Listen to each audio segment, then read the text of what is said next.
Good evening. This is CTV News. I'm Byron Scott. Well, things appear to be back to normal after a CSX train derailment shut down traffic in Hyattsville on Saturday morning.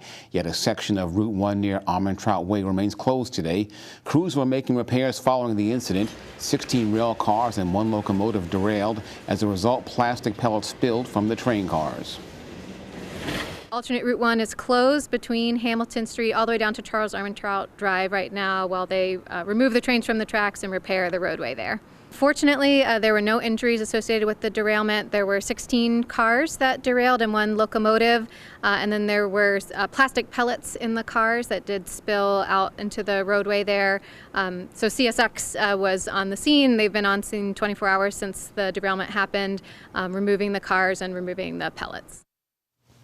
The cleanup continues. Well, a local community organization is breathing a sigh of relief tonight after Pepco drops its plan to put a lithium-ion battery storage facility in their neighborhood. The South County Environmental Justice Coalition has been fighting Pepco's plan to put the facility at its Livingston Road substation in Oxon Hill for years. The organization argued that the potentially hazardous facility would be close to homes and the daycare center. The coalition says it's important to speak up and fight. It was a hard fight. It was a long fight, but I am glad that they heard us. I tell anyone at this point, if there's something going on and you're not for it, speak up. You have to be a voice. Somebody has to be a voice. And so we were the voice of over 2,500 people, and it worked. In its filing with the Maryland Public Service Commission, Pepco says it is reviewing other sites. Well, with the government shutdown possible by the end of the week, one local congressman is taking steps to prepare people for what may happen. Glenn Ivey is hosting a virtual town hall tonight for federal employees and contractors. Representatives from the American Federation of Government Employees and Maryland Small Business Development Center will be taking part to discuss what it means. The idea is we're going to give people a chance to listen in, call in, and ask questions to experts. They're, from the unions or people who have other insight about how this might play out, who might be essential, who might not be essential, who's going to get paid, how long it might take, all of those kinds of questions. And then we're trying to help with, people who might be in financial distress, figure out if they're loans that they can get some sort of, temporary assistance to help them get through this difficult time. The session goes from 7 to 9 tonight. For more information and how you can take part, go to ivy.house.gov. Well, a bumpy rollout of the latest COVID-19 vaccine for thousands across the country. That's the worst in the U.S. Department of Health and Human Services. Many are having issues with canceled appointments, supply and insurance companies denying payment. In a letter to insurance companies, Secretary Javier Becerra reminded health care payers of their legal obligations for coverage of the vaccines. Previously, the federal government bought and distributed the shots for free. This is the first time the commercial market is in charge of the rollout. The Maryland hospitals report a spike in preventable deaths and injuries during the pandemic, according to a new report. That report by the Maryland Department of Health shows that dangerous missteps more than tripled over 3 years. The data shows serious harm inside the state's hospitals tripled between 2019 and 2022, with 769 incidents that killed or injured patients. Those incidents included 3 people dying after a maintenance worker accidentally shut off an unlabeled oxygen line, and a premature baby was being given 4 times the safe dose of a steroid for 13 days.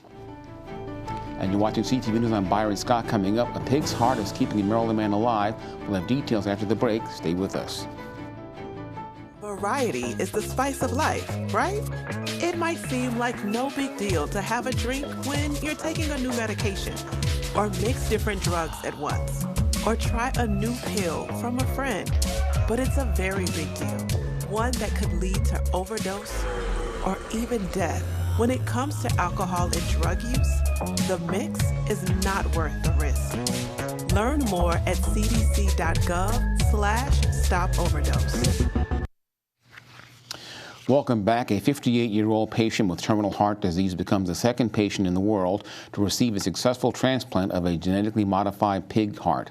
The transplant recipient, Frederick resident Lawrence Fachette, was deemed ineligible for a traditional transplant due to pre-existing conditions. He spoke about his condition prior to the surgery. I have been rejected by every human transplant institute on the East Coast. We are now down to my only real hope left is to go with the pig heart, the xenon transplant. Larry's conversing now with us. He's passed his test to get off the breathing machine, and so I am hopeful that he'll be able to be in a chair tomorrow, conversing as he had been before surgery. Well, the first patient to receive a modified pig heart transplant was 57-year-old Maryland man David Bennett in 2022. It extended his life by only 2 months. Both historic surgeries were performed at the University of Maryland Medical Center in Baltimore. Well, the son of former Morgan State basketball coach Todd Bozeman was killed at a D.C. nightclub over the weekend. 31-year-old Blake Bozeman, who was raised in Bowie, was shot at Crew Lounge on 8th Street in Northeast D.C. on Saturday evening. He was taken to the hospital and later died. He's being remembered as a family man. Anyone with information on the case is asked to contact the police. Well, District Heights man faces charges in connection with the fatal shooting last month. The suspect is 24-year-old Devontae Taylor. Police were called to the 3700 block of Donnell Drive in Forestville early Sunday morning on August 13. When officers arrived, they found the victim, Tyrone Thomas, suffering from gunshot wounds.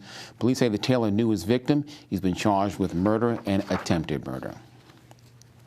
Well, limited access to your credit card is now a thing of the past. Your credit report, you will no longer have to wait a year to see if you're a victim of fraud or have unauthorized debts on your account. Consumers can now pull their reports from the 3 largest credit reporting agencies for free once a week. And the good news is Equifax, Experian, and TransUnion say the change will be permanent. The 3 companies began offering weekly access in 2020 to help consumers deal with pandemic financial hardships. The offer was set to expire at the end of 2023. Well, after a hiatus during the COVID-19 pandemic, a popular county wine festival is gearing up to come back this weekend. The Prince George's Parks and Recreation Department is hosting the Unwine With Us Wine Festival this Saturday, September 30th. The adults-only event, which is expecting about 1,500 attendees, will take place at the Patuxent River Park in Upper Marlboro. Guests are encouraged to bring their lawn chairs and blankets and enjoy live musical performances from national R&B artist Lloyd as well as other acts. The festival will include food and, of course, beer and wine made right here in the Washington, D.C. metro region. So important to bring it back because, again, with the pandemic, a lot of people were, stuck in the house and you couldn't get out with friends and family and just enjoy being outdoors and going to events with music and everything. So I think it's really important to bring that sense of community back. The festival runs from 11 a.m. until 5 p.m. Guests must be at least 21 years old to attend. To purchase tickets, visit pgparks.com. Well, coming up next month, a new report discusses the enormous amount of tree canopy loss in Maryland. CTV will take an in-depth view of what that means to the local community and how it could affect climate change. Trees are one of our most cost-effective ways that we can help mitigate climate change, reduce the polluted runoff reaching the Chesapeake Bay, and we've also found that they're incredibly important for regulating air and water quality and temperature. There's a lot of new development, and part of what we see in a report like this is it's a snapshot that was taken about 5 years ago, and it actually doesn't necessarily reflect the current reality. Be sure to tune in October for the full story. And still to come, a demoralizing loss for the Washington Commanders.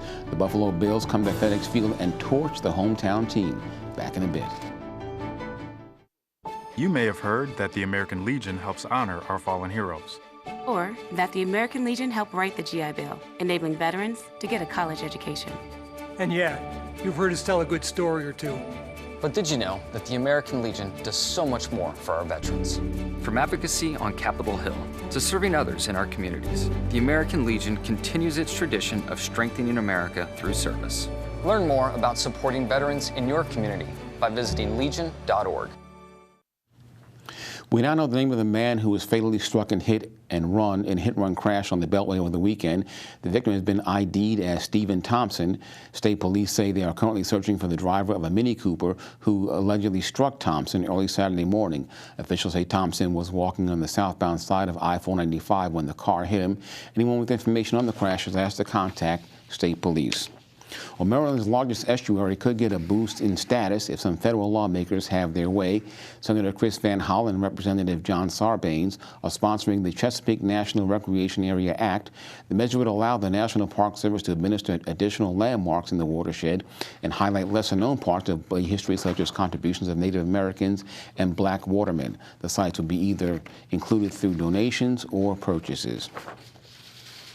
And in sports news, the Washington Commanders suffered their first loss of the 2023 season on Sunday. The Buffalo Bills coming to town and delivering a 37-3 smackdown to the Burgundy and Gold. The Commanders suffered 4 interceptions, gave up too many sacks, and couldn't stop the Bills on offense.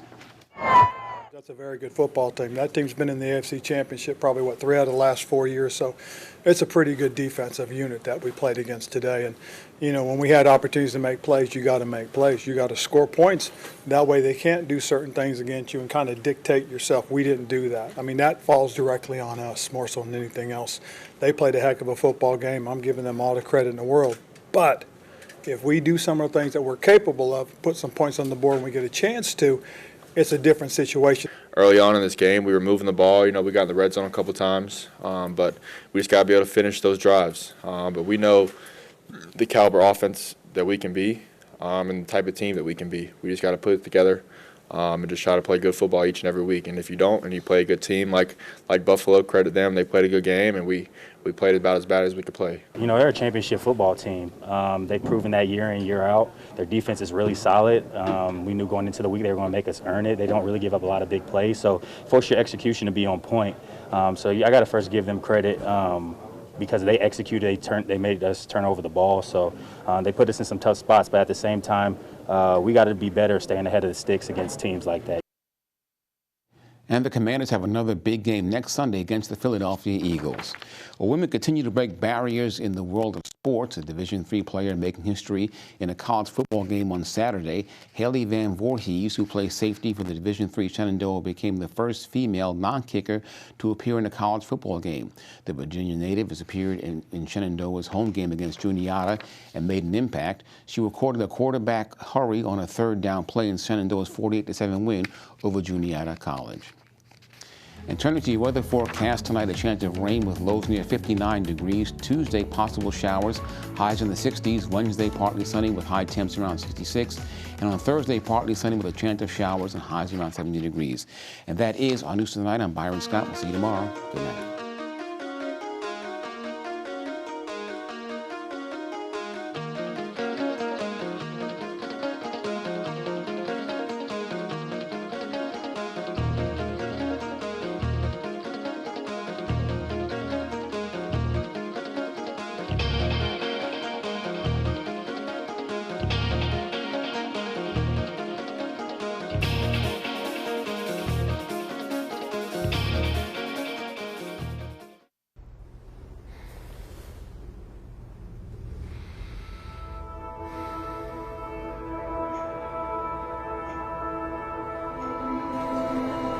There are so many losers.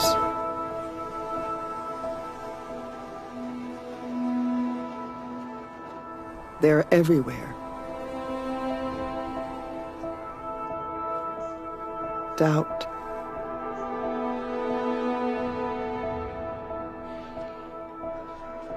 Fear. Sorrow.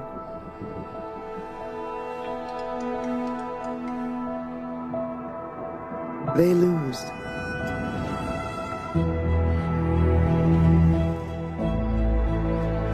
Melancholy loses. Confusion loses. Uncertainty. Hopelessness. And illness. All lose. There are just so many losers. When science wins.